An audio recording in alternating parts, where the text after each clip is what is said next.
KS Prasad గారు, ఏపీలో బాబు surety job guarantee అనే స్కీమ్లో భాగంగా నిన్న దాదాపుగా 15,000 డిఎస్సి పోస్టులకు నియామక పత్రాలు కూడా ఇచ్చారు.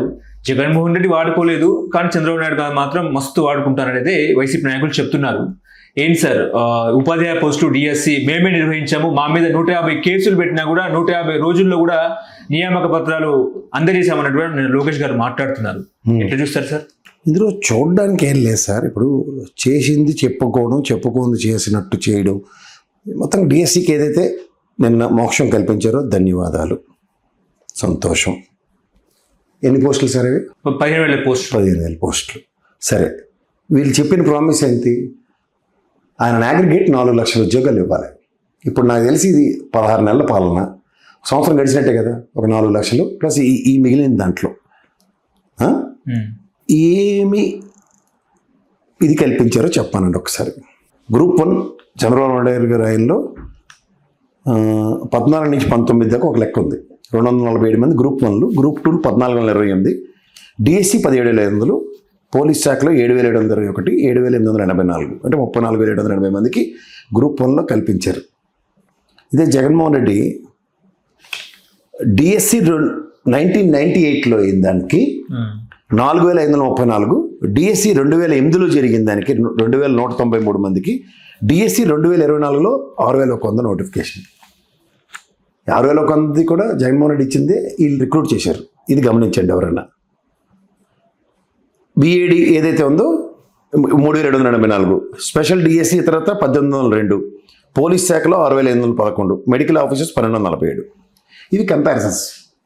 ఇప్పుడు ఇందులో 6,100 డిఎస్సి 2024కి సంబంధించిన నోటిఫికేషన్లో నిన్న వీళ్ళు ఇచ్చిన దాంట్లో జగన్మోహన్ రెడ్డి షేర్ ఉన్నట్టే కదా, ఉన్నట్టే. ఇది కంపారిజన్స్. మనం ఎందుకు ఇవ్వాలంటే ప్రజలకి కొన్ని తెలియాలి. ఈ 15,000 పోస్టులు ఇచ్చిన దగ్గర నేను నా ఎక్స్పెక్టేషన్లో సంవత్సరాల పాలన అనుకుందాం అంటే 4 + 2 6 లక్షల ఉద్యోగాల దగ్గర 15,000 ఎవరి ముక్కులో పెట్టడానికి. ప్రైవేట్ రంగ సంస్థలు ఈ రోజు దాకా రిబ్బన్ కటింగ్ చేసిన గౌరవ ముఖ్యమంత్రి గారు ఏదైనా ఒకటి చూపించమనండి. మీరే చెప్పండి, మీరు జర్నలిస్టే కదా. ఈ 16 నెలల పాలనలో ఎంతసేపు జగన్మోహన్ రెడ్డి విధ్వంసం చేశాడు, జగన్మోహన్ రెడ్డి వలన ఒక్క కంపెనీ, ఈ కథలకే పరిమితం అయ్యాం కదా మనందరం. కొత్తగా లేటెస్ట్ టెక్నాలజీతో మనకి జగన్మోహన్ రెడ్డి గారు కాకుండా చంద్రబాబు నాయుడు గారి యొక్క దార్శకత్వం సిఐ సమిట్లు లాస్ట్ టైం ఇచ్చిన దగ్గర, నిన్న ఆయన ఎవరంటే మన పెర్మల్ నత్వాన్ని అడిగిన దగ్గర 9,873 మంది కంపెనీలు ఒప్పందాలు చేసుకున్నాం 19 నుంచి 24 ఉదంతం ఉన్న దగ్గర. వీళ్ళు ఎంతసేపు కంపెనీలు తరలిపోయి ఆయన దగ్గర గౌరవ రాజ్యసభ ఎంపీఏ కదా అడిగిన దానికి సమాధానం వచ్చింది. అవును, అంటే తరలిపోయిన వాటి గురించి మాట్లాడే దగ్గర, తరలి వచ్చిన వాటి గురించి మాట్లాడని దగ్గర కంపారిజన్లో నేను చాలాసార్లు చెప్పాను. 3,50,614 మంది ప్రైవేట్ రంగంలో 19 నుంచి 24 దాకా ఉద్యోగ కల్పన చెందారు. 1,105 కోట్ల పెట్టుబడులు వచ్చాయి. సిటీలో ఒకసారి చెక్ చేసుకోండి.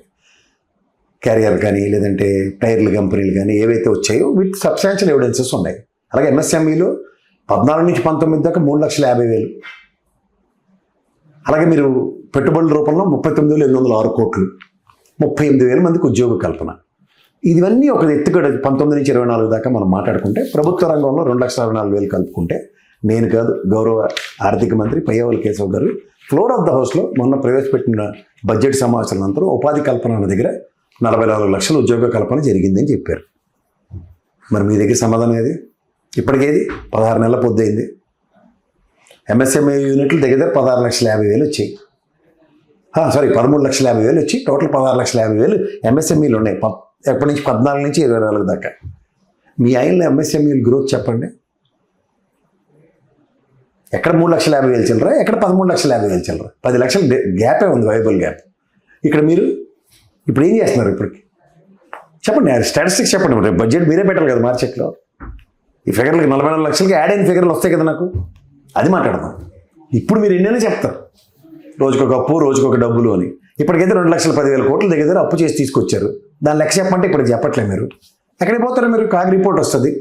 ఆల్రెడీ మొన్న వచ్చింది కాగ్ రిపోర్ట్, మొహం ఇడిచింది. ఒక 2 క్వార్టర్ల ముందు వచ్చింది. అందులో ఎంత చెప్పింది? 1,15,000 కోట్లు అప్పు చేశారని మా చెప్తానే ఉంది, ప్రత్యక్ష పరోక్షంగా. ఇంకా మిగిలింది రేపు బడ్జెట్కి వచ్చేస్తుంది మాకు.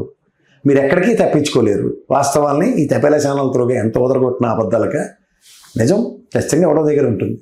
అది కాలం నిర్ణయిస్తుంది. డిఎస్సి అంటే సిబిఎన్ అంటే డిఎస్సి అన్నట్టు కూడా మాట్లాడారు. నేను ఇందాక చదివిన దాంట్లో డిఎస్సి సిబిఎన్లో ఆయన రోల్ ఎంత ఉందో చూడండి ఒకసారి. 98 గవర్నమెంట్ ఎవరిది? చంద్రబాబుదే. 2000 తర్వాతది 2008 రాజశేఖర రెడ్డి అనుకుందాం. అవును. నిజమే, పోనీ 15,000 నేను ఇచ్చారు, సంతోషం సార్. దాన్ని కూడా నేను ఎప్పుడు మనం క్రిటిసైజ్ చేయకూడదు. ఓకే, వాళ్ళు ఎంత కష్టపడితే ఆ ఉద్యోగాలు అలా వస్తాయి. డిఎస్సి మీరు కాబోయే మెజిస్ట్రేట్ గారు కూడా మాకు మెజిస్ట్రేట్ ఎగ్జామ్ రాస్తారు, ఎలా ఉంటుందో మీకు తెలుసు కదా, toughness, how efforts you need to keep అన్నది. సో అలాంటప్పుడు ఖచ్చితంగా దాని గురించి మనం ఫోకస్ చేయాలి. వద్దు చేయాలి. మనం చదువుకున్న పైకి వచ్చిన వాళ్ళే, చదువుకున్న వాళ్ళ యొక్క కష్టం గురించి ప్రభుత్వం వాళ్ళకి ఉపాధి కల్పించడంలో, ప్రభుత్వ రంగ సంస్థల్లో ఉన్న దగ్గర అది నిజంగా గర్వించదగ్గ విషయం. అది ఏ ప్రభుత్వం కల్పించింది. కానీ ఏ ప్రభుత్వం అయినా సరే జగన్మోహన్ చెప్పుకోలేదు, వాళ్ళు చెప్పుకుంటున్నారు అంతే కదా. మరి జగన్మోహన్ చెప్పుకున్నా కూడా బాగానే ఉంది కదా సార్. ఇప్పుడు మీ నాన్నగారు మీకు ఇచ్చే, మీరు ఈ స్థాయికి వచ్చారు కన్నా, మంచి మార్క్ పర్సెంటేజ్, మీ నాన్న చదివించుకోండి, మీరు చదివించుకున్నానని చెప్పారు అనుకోండి, ఎంతవరకు సమంజసం? ఎంత కష్టం కాదన్నా మీ నాన్న మీ కాళ్ళ మీద మీరు నిలబడి మీరు స్వయం ప్రతిపత్తి ఏదో ఉద్యోగం చేసుకుని దాకా తీసుకొచ్చాడంటే అప్పటిదాకా ఆయన కష్టం ఉందంటే కదా, దాన్ని మనం గుర్తించమంటే. అదే తండ్రి ఆయన తాపత్రయాన్ని, ఆయన కష్టాన్ని ఒక ముఖ్యమంత్రి చేరితో ఎప్పుడు పోల్చే దగ్గర మనం ఆయన కష్టాన్ని మనం గుర్తించాలి కదా. ఆయన ఇచ్చాడు ఉద్యోగం, లేకపోతే ఆయన ఇంత అన్నం పెట్టాడు అనుకోవాలి తప్ప ఎవడరా చేసు అంటే అది ఎవరు చెప్పలేరు. కానీ పాలసీలో ఒక విప్లవాత్మక మార్క్ ఏంటంటే రేవంత్ రెడ్డి గారు చెప్పారనుకోవచ్చు. ఎందుకంటే రేవంత్ రెడ్డి గారు సీఎం అయిన తర్వాత కూడా నియామక పత్రాలు ఎల్బీ స్టేడియం సాక్షిగా ఇచ్చారు. ఇదే సంప్రదాయం మన ఏపీకి పాకింది. ఏపీలో కూడా నియామక పత్రాలు కూడా ఇట్లనే ఇస్తున్నారు. ఎన్ని తిప్పలు పడితే నియామక పత్రాలు ఇచ్చారు రేవంత్ రెడ్డి గారు. తిప్పలు పడినోడికి ఆ బాధ ఉంటుంది, తిప్పలు లేకుండా ఇచ్చినోడికి ఎగ్జిబిషన్ అవసరమా? ఓకే, మార్కెట్లో కొన్ని ప్రోడక్ట్లు ఉంటాయి సార్, వితౌట్ పబ్లిసిటీతో మనం ఎతికెతికి కొనుక్కుంటాం. ఇప్పుడు మీకు ప్రాక్టికల్గా చెప్పాలంటే ఒక ఎగ్జాంపుల్, ఎస్విఎస్ చపాతీలను రత్నదీప్లో దొరుకుతాయి. నేనైతే దాని అడ్వర్టైజ్మెంట్ ఎక్కడ చూడలేదు, కానీ షాప్లో పెట్టిన గంటలో పటపట ఎతికెళ్ళిపోతారు. ఖచ్చితంగా ఉంటాయి కొన్ని ప్రోడక్ట్స్ క్రియేట్, ఎందుకంటే దానికి డిమాండ్ కాదు, quantity quality. Okay, quality makes all differences. ఆ క్వాలిటీ మెయింటైన్ చేస్తే అది ఎక్కడున్నా సప్త సముద్రాలు అవుతున్నా దాన్ని ఎత్తుక్కుని తెచ్చుకుంటారు. మరి కూటమికి క్వాంటిటీ ఉందో క్వాలిటీ ఉందా? క్వాంటిటీ ఉంది,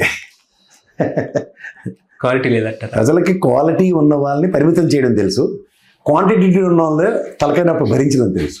ఈ డిఫరెన్స్ ఎప్పుడైతే తెలుసుకుంటారో ప్రజలు డౌన్ ద లైన్, క్వాంటిటీ క్వాలిటీకి వారంటీ ఉంటుంది, గ్యారంటీ ఉంటుంది, అది మర్చిపోయారు మీరు. అదే మరి క్వాలిటీ ఒకటికి ఇస్తే, క్వాంటిటీ ఒకటికి ఇస్తే క్వాలిటీ చేసి చూపించాడు, క్వాంటిటీ ఒకటికి ఇస్తే క్వాలిటీ కరువే. మంది ఎక్కువైతే మజ్జిగ పాల్చడం సామెత ఉంటుంది, అదే కూటమి, అంతకన్నా ఇంకెళ్ళలేదు. ఓకే, హలో, తెలుగు రాజ్యం ఛానల్ చూస్తున్నారా? సామాజిక రాజకీయ జీవన చిత్రణే తెలుగు రాజ్యం. అతిశయోక్తులు అసత్యాలు ఉండవు. రాజకీయ కోణం కాదు, ప్రజా కోణమే కొలబద్ద. తెలుగు రాజ్యం వీక్షణ మీ ఉత్తమ అభిరుచికి నిదర్శనం.